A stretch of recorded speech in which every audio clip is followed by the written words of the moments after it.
Okay, so this is the third time I've attempted to record this. This is like my second time sitting down here recording Fist of the North Star top 10 video, or not recording but editing it. I'm going to briefly show something just real quick, just to explain something. This is supposed to be a manga only Fist of the North Star video, and that was my intent from where to go to make it manga accurate, and it is manga accurate. But I want to talk very briefly about this because there will not be many scans in the video because I've tried editing it with the scans. It's taking way too long. And to be honest, at this point, it's like the information is already there. Now I'm scrolling down to show that I do have all the scans in question for what I'm talking about. I did go through the series as a whole, but there are so many scans. It's like, I think it ranges over at least 600 scans. Now I could probably shorten that down maybe to like 400, maybe, because I wanted to originally keep all of the fights in the video, just to to show the fighters, but I can't. There's just so much, and I have to go through individually and add additional pieces and stuff. This will just take much longer than it needs to. All the information is in the video. If you have any direct gripes, just go ahead and put it in the comment section. If you have any contentions or any like claims or like, hey, that doesn't actually happen in the manga or something, just like quote more or less what I'm talking about, and I can find that and show it to you guys like in a follow-up video or something if that needs to be done. If not, again, all the manga scans there. Read the entire manga. All my reasonings are in the video. They could be a little better. They could be a little worded better. I haven't read a script in like over a year, so it's a little rusty. But I just want to show I have all the scans. They're just not going to be in the video because I'm not going to spend a lot of time editing. Forgive me. I do apologize for that. But that's a massive time sink. And unfortunately, I'm not always free in my computer here to do the editing. If I was more free, I could have done it. But I only get maybe 4 or 5 hours a day to be on here. And when I can just release the video with the information as is, it makes it a lot easier on my end. And the video is probably not going to make any money anyways. It'll probably be copyrighted by not copyrighted, but it'll probably get some sort of demonetization at some point. Most of my Fist of the North Star videos do. So yeah. With that said, the rest of the video will continue as is. I'm just letting you know that originally there were supposed to be scans there, but going through this, I've decided no. So with that said, I hope you guys enjoy the rest of the video. Okay, so this is going to be my top 10 Fist of the North Star manga edition list. Originally, I was going to edit this video pretty significantly. I gave up on that because I remembered I don't get paid for any of this, and this was already taking multiple hours of my day. So, I want to get some things off the way right off the bat. There's a big misconception in the Fist of the North Star community that the characters that come later on are way stronger than they were in the pre-Raoh era. This goes against both the narrative and the author-approved guidebook. The narrative consistently sets up the fact that Raoh is still a bar of power throughout the series, from it being used to set up Falco as a strong fighter, and based on the helmet, it seems this Raoh would occur before the Juza fight specifically. Sachi also talks about Raoh as if he's massively stronger than people like Han, not being able to accept that he could have been defeated. Sachi by this point is a master of Hokuto Ryukin and is witnessing Han's strength firsthand, so he should be a credible source of information since he witnessed both of them. Even Juki says that if Raoh showed up on the island, he wouldn't have needed to get involved, meaning that Raoh most likely wouldn't have needed the seals removed to fight characters like Kaioh and the like. And even near the very end of the series, Baron refers to Raoh as someone who is stronger than himself, and Kenshiro confirms that Raoh is stronger or was stronger than him as well, and that Raoh let himself be killed by Kenshiro. It's a little debatable if he's genuinely stronger than Kenshiro, but the point of the matter is that he was stronger than Kenshiro during their fight. This is also shown in several manga panels. There's also the guidebook, which has the official character ratings that do show characters have very similar ratings even later on in the series. But even more so than that, we have versus matchups, which would have been seen by the author that confirm that characters like Salazar and Raoh can stand up to the Hokuto Ryukin crew and even win in the case of Salazar. Raoh's is considered inconclusive. We will also be focusing on fighters as they are within the story, as in we're not going to include something like a young Ryukin or a not sick Toki. There's too much variables there. Speaking of Ryukin, for this video in particular, I am not going to be including any of the old masters. Let me explain. Ryukin is rated as a AAA fighter in the official guidebook. However, he only fights a Raoh that is weaker than any version in the main series. This would mean after his encounter with the Ryukin. After using his technique, he died of a heart attack instantly, so he very clearly is not going to be able to withstand a real fight. He was able to beat Raoh, and his technique is pretty good, but I don't think it's fair to put him on the list when very clearly he's a lot weaker than other fighters when it comes to durability and just withstanding things in the fight. Next is Koryu, who is stated to be stronger than Ryukin. However, he would most likely be missing the secret techniques Ryukin had. And on top of that, he gets destroyed by Raoh casually, even in a suicide attack, which is not a very good thing because suicide attacks in Fist of the North Star are much stronger than your standard attacks. Raoh just punches him straight up, no tricks or anything, and just completely destroys him. Next up would be Juki. Juki gets smacked around by Hio pretty easily and is only able to do anything because he had already set up Hio's body to have like a weakness inside of it. So he doesn't really stand out as anything too impressive on this top 10 list. The last person would be Black Yashka, who is stated to be stronger than Juki. Another statement similar to Koryu. But his technique only counters Enrei Tenha specifically, and that's literally all he has. Not a very good fighter either, as he didn't pay attention to his surroundings and got caught off guard by Hio's trick. So the Old Masters did have good techniques, but they have really poor showings in every other category, and I don't think it's fair to put them on the list when they just don't really show much off to really anything. But just to clarify, if you were to include any of the Old Masters on this list, it would be strictly Ryukin at the number 10 spot. He would not make it anywhere higher on the list. So with that said, let's get started. Why Ray ends up being on the list. The first is by a statement of his own where he claims no one can catch his fists. This means he'd be faster than most of the Nanto 6, including characters like Shin and Shu, who could keep up with Kenshiro's speed. Kenshiro can obviously keep up with him, but the point still stands. He then is able to fight Kenshiro, and there are several statements from around them when they're fighting saying they're perfectly equal in skill and ability. On top of that, Kenshiro confirms consistently throughout the fight that Ray's holding back, so we never see Ray really go all out. Later, after his encounter with Raoh, he also proceeds to stomp on Yuta, who was confident enough to defeat Kenshiro when he had an arm broken and nothing else affecting his ability. So Kenshiro should logically have still been pretty strong, but Yuta was fairly confident he could beat him in this condition. But let's talk about his encounter with Raoh, since, well, unfortunately that's the biggest part about him, where he launches a desperate attack and then Raoh counters by throwing his cape, distracting Ray before landing the pressure point strike that would ultimately kill him 3 days later. Now, this attack is never fully shown in the manga, but we do see that Raoh is only ever fighting dirty at this point in the story, and only against people he actually needs to fight dirty against. This is shown with the Toki fight, as he's more than willing to stab both their feet down to create an opening since he can't defeat Toki in a straight-up fight at this point. We also see that Raoh isn't afraid to let weaker attacks hit him, like with the Chariot Stars, or just blasting people away with his Toki blast, as you see near the end of the manga. So this would mean that Ray's attack is very clearly on a different level. Now, let's say you don't think that Ray could kill someone as strong as Raoh. Let's say you don't think there's enough evidence for that. Well, we actually have to look at Shu versus Souther, because during this encounter, Shu misses his strike on Souther because Souther is faster than him.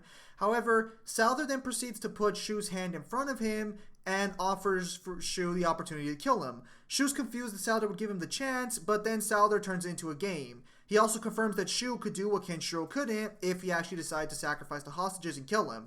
So keep in mind that Souther was so durable that Raoh couldn't win a fight without the pressure points, and the only people who were confident enough to beat him were when they unlocked their pressure points or people who knew the pressure points directly. So this means that someone like Souther would be physically and durably strong enough to tank blows from even the strongest of Hokuto Shinken's brothers.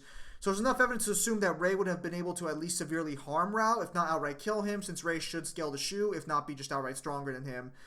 This is more than what can be said for his peers that would have been fighting for this position after the Old Masters leave. So he has the best argument to work with, and he does have the best scaling and best stats to work with, besides the other, A-rank fighters, because, again, the Old Masters aren't part of this list.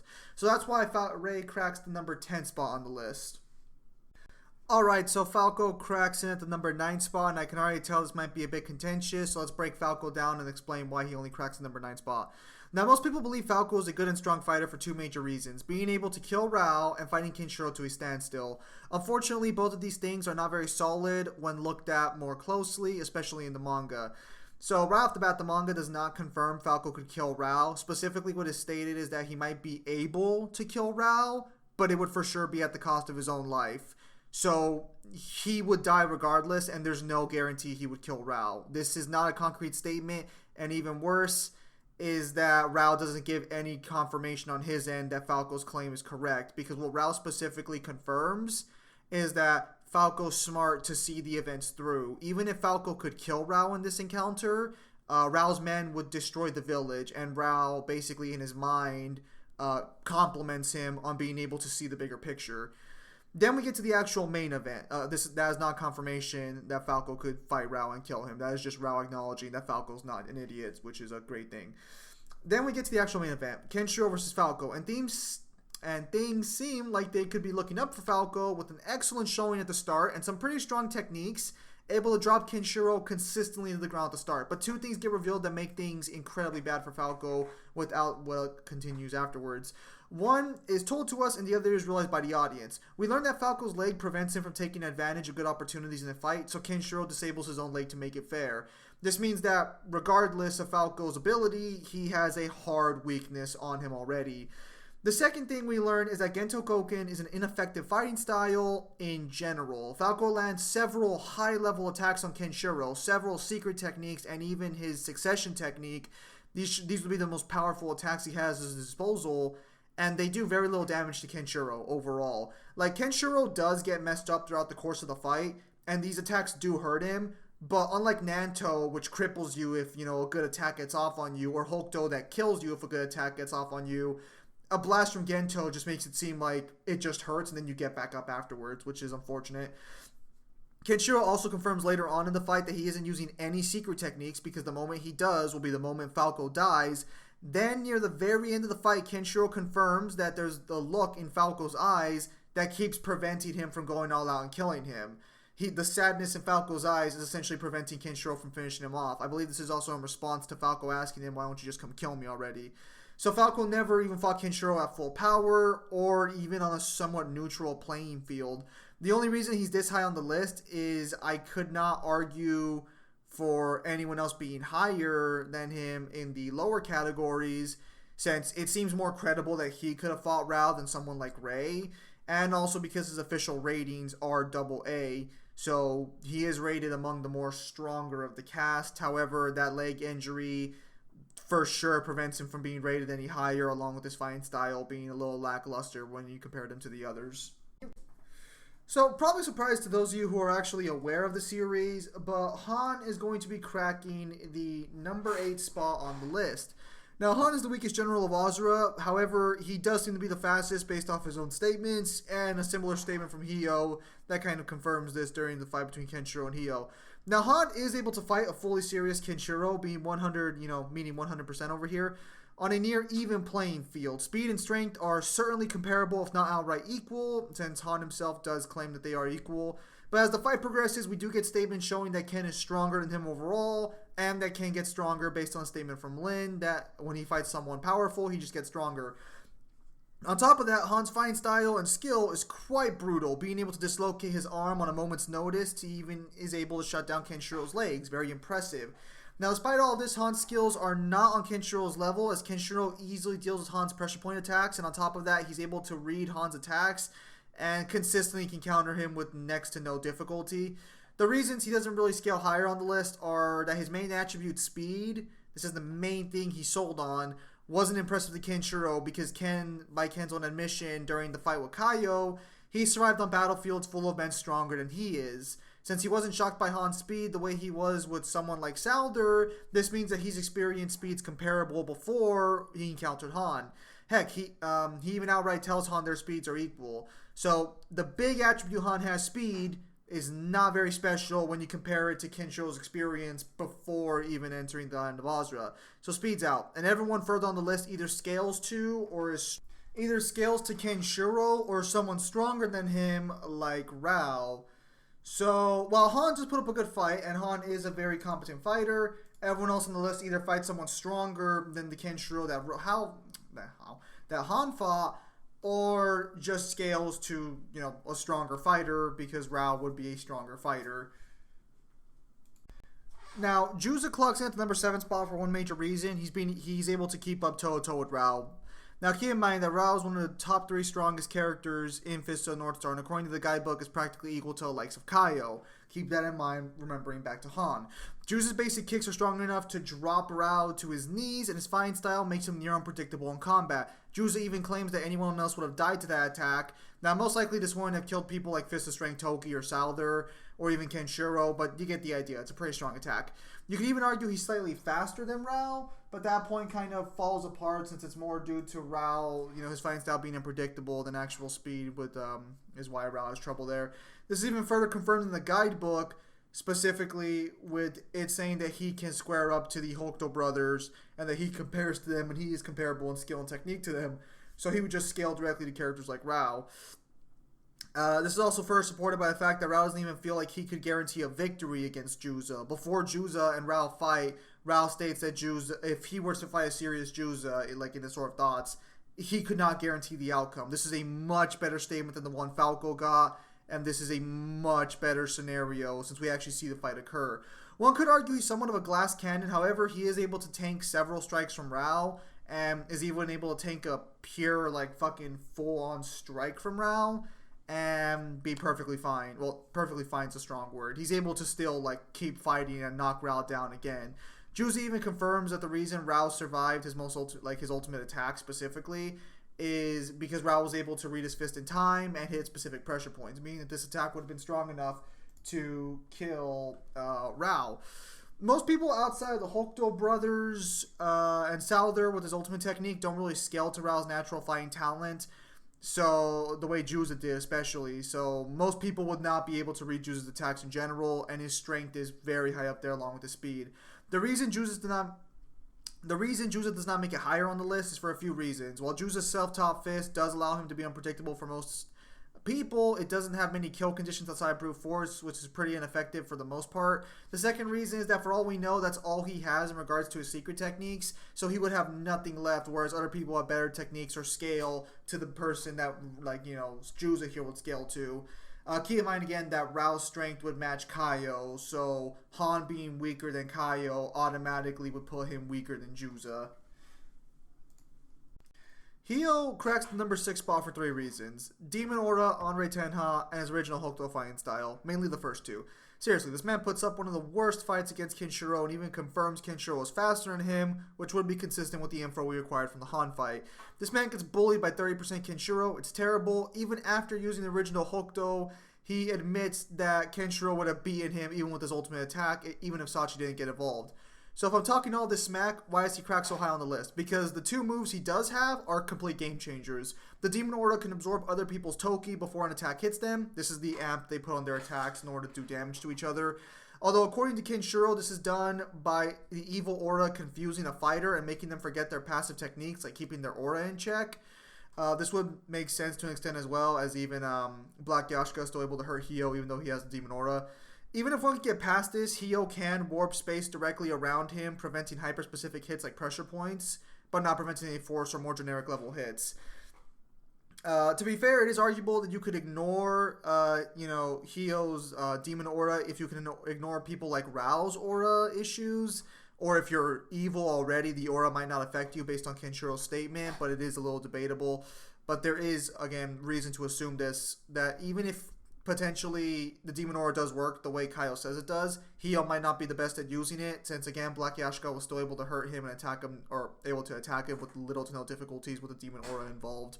Next we have the Anrei Tenha, a technique that surrounds the enemy with the Demon Aura and traps them in a zero gravity like state. Most of the time the enemy is left suspended in the air and helpless for follow-up attacks like Kenshiro was the first time when Kaioh did it to him.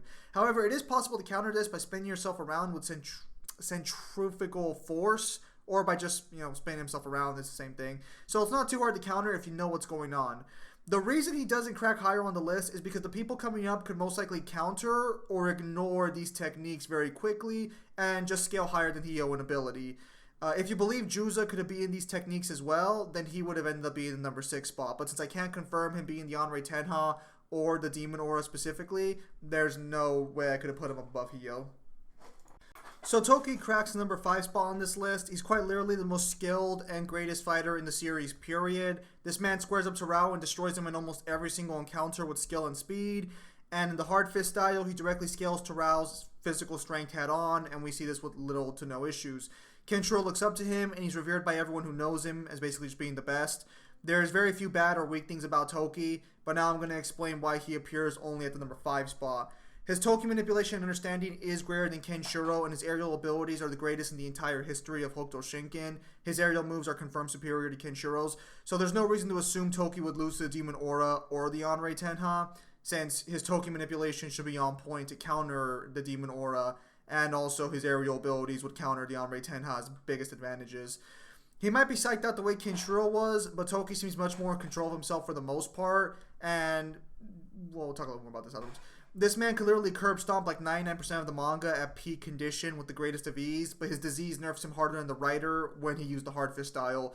Attacks on Toki are more effective, especially things that make him bleed, as he does, have his disease, which does make him much more susceptible to bleed now and stuff of that nature.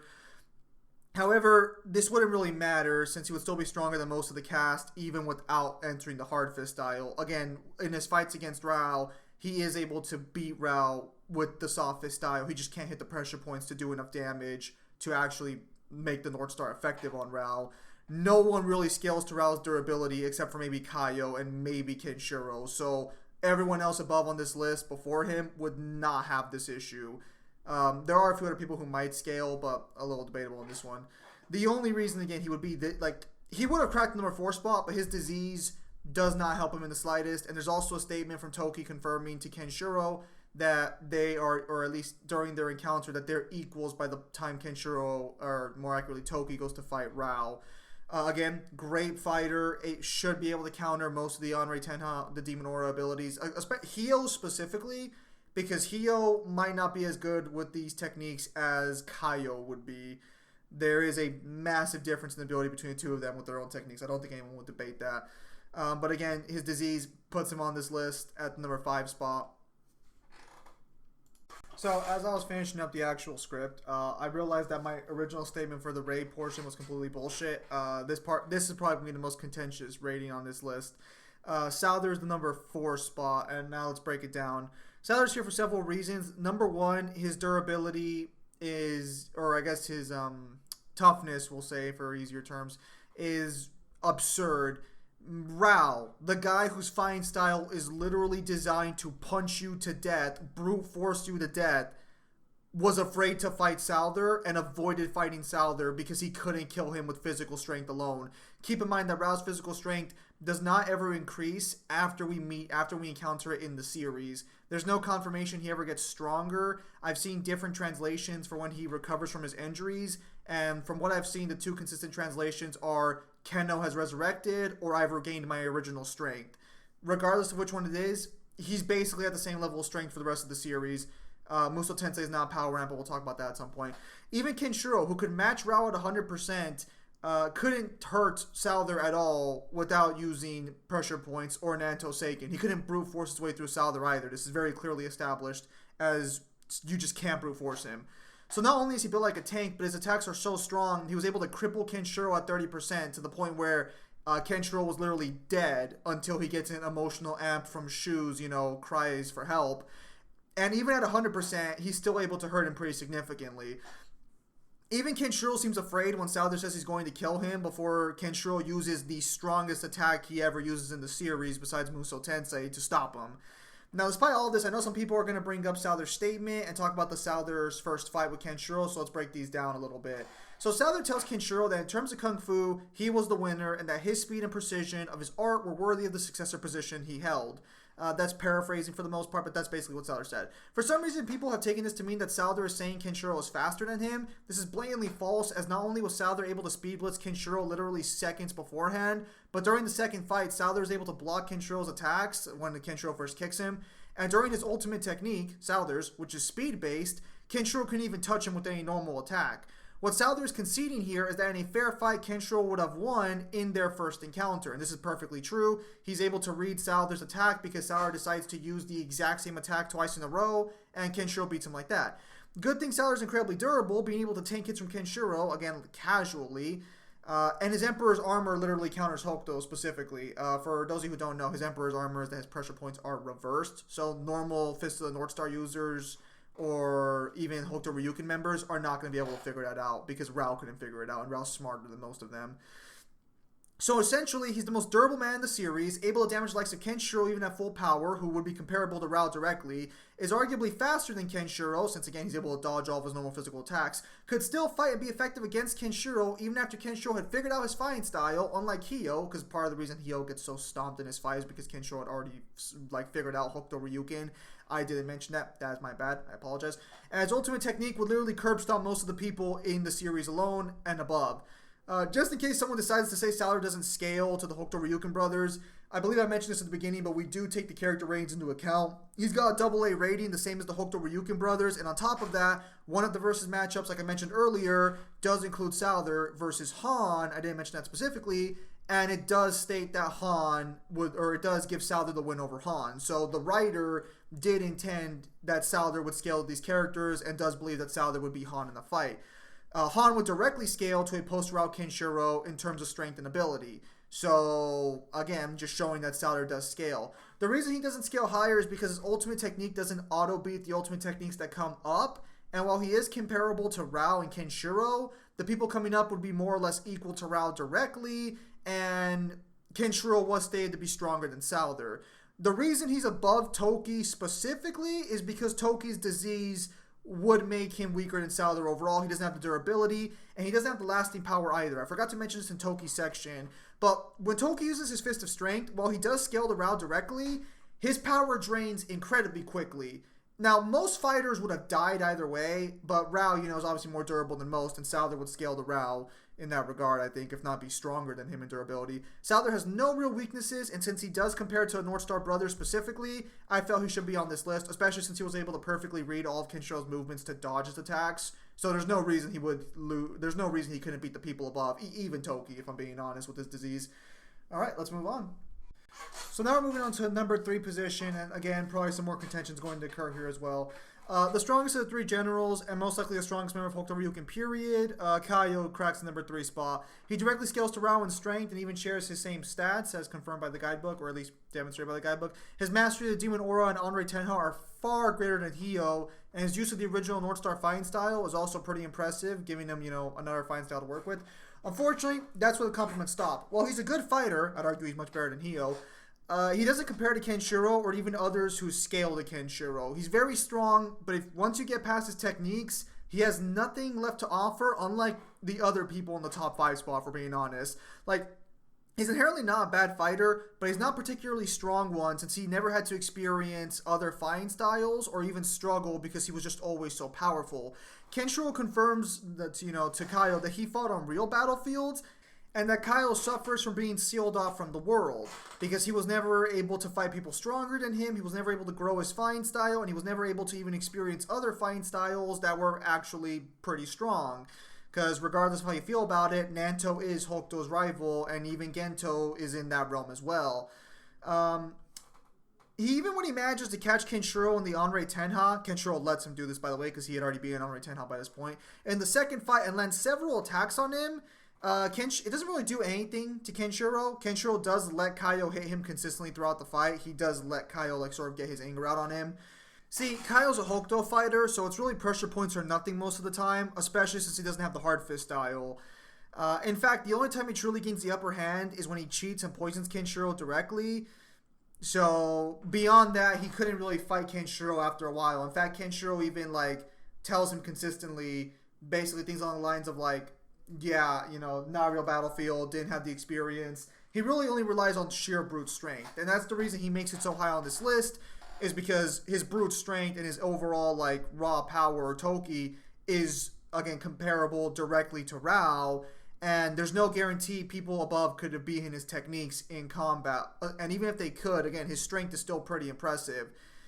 If we could argue the last 2 could have beaten his techniques, they would be higher on the list, and Kaioh would be number 5. But again, with his techniques and with his strength, there's no reason to assume he shouldn't be number 3 on this list. That being said, he does confirm he is inferior to his younger brothers, but this is strictly in reference to Raoh, since the series never bothers to bring up Toki's relationship to Kaioh for whatever reason. So he does basically concede that he is inferior to Raoh, and again, even Juki does claim that if Raoh had shown up on the island, he wouldn't have needed to get involved, which means that Juki would have been confident that Raoh could have defeated Kaioh in a fight.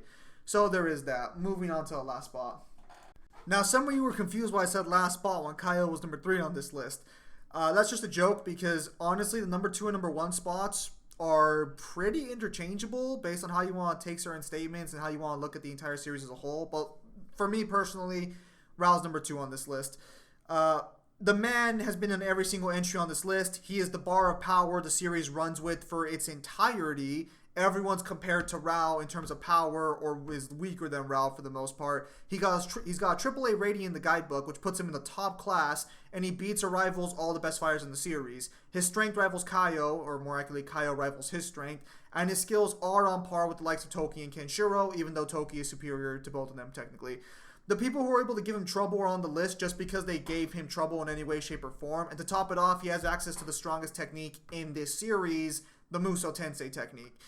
It's like his Muso Tensei mastery is comparable to Kenshiro's as well, as he was able to severely damage Kenshiro during their final fight to the point where the two were severely injured all across the board.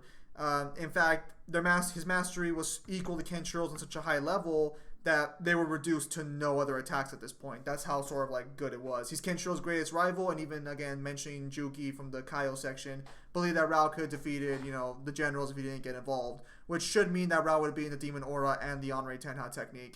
If you want to argue potentially that Raoh can't directly beat the Onrei Tenha, because he should be able to beat the Demon Aura. His Toki mastery is far superior to most people in the series, even Kenshiro.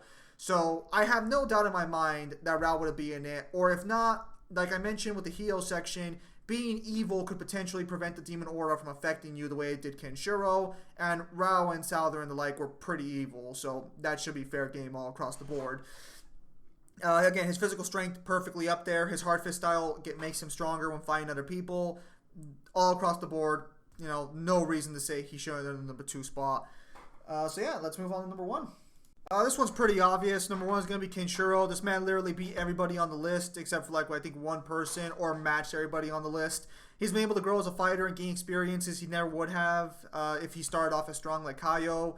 So he does have experience and he does have growth. His, just crazy. His Muso Tensei is also basically composite Fist of the North Star. While we can't confirm characters like Raoh ended up in his Muso Tensei, in the manga, for sure we can confirm that the Nanto fighters and at least Toki, which is basically all you really need at this point, and Ryuga are in his Muso Tensei. Presumably all his other rivals are inside his Muso Tensei as well, which again just makes him composite Fist of the North Star. He can figure out an opponent's fighting style just by looking at it, and if it's more complicated, he does have to experience it a few times, but he's still able to figure it out pretty easily. He's really just the best fighter, or compares directly to the best fighters, and can become literally the best fighter in the series again. With Muso Tensei, he has Toki inside of it, so he can just become Toki and just become the best fighter, period.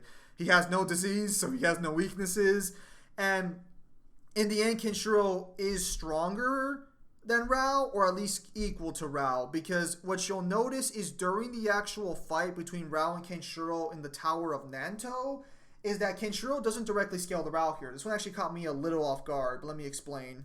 The anime doesn't show this very well, but if you look at the manga panels, Kenshiro is grimacing in pain when he blocks one of Raoh's kicks, and then even further, it seems like he's shaking after Raoh knocks him back with one of his punches. So Kenshiro doesn't directly scale to Raoh in terms of strength until after he unlocks the seals. I think that's pretty consistent as well with the internal scaling, since he's only able to fight Kaioh after his seals are removed as well. So, but by the time we get to the end of the series, he will be the strongest fighter, because even though Kenshiro does state that Raoh's fist is stronger than him, he would still be comparable, if not just slightly weaker than Raoh, and because he does have access to other people in his Muso Tensei, he would have the advantage overall over Raoh. He also does have Raoh's techniques. We just can't confirm if he has Raoh in his Muso Tensei. If he has Raoh in his Muso Tensei, he's for sure number 1. If he doesn't, he should still be number 1 based on everything else he has over Raoh. More experience, more people in his Muso Tensei, which more techniques to draw upon. Overall, across the board, you could argue that Raoh would be number 1 because Kenshiro does state that Raoh's fist is superior to his. And even during the fight when, in the Tower of Nanto, Raoh does beat Kenshiro consistently in their encounter. It's only with Muso Tensei that the playing field is leveled. We also do get a statement from Kenshiro that Raoh let him get killed, which would mean that Raoh was a better fighter. But again, by the end of the series, I feel like Kenshiro should have closed that gap easily with the seals unlocked and fighting someone like Kaioh. So yeah, with that said, Kenshiro is going to be number 1 on this list, and that's my top 10 most powerful Fist of North Stars list. Unfortunately, the script writing took a long time, and I think as I'm recording this now, I didn't do a 100% compelling job. So if you have arguments down below, or if you have questions, I'll answer them. I am sorry. I did not make this as cohesive as it should have been. My apologies. So with that said, ladies and gentlemen, thank you guys for your time as always, and have a nice day.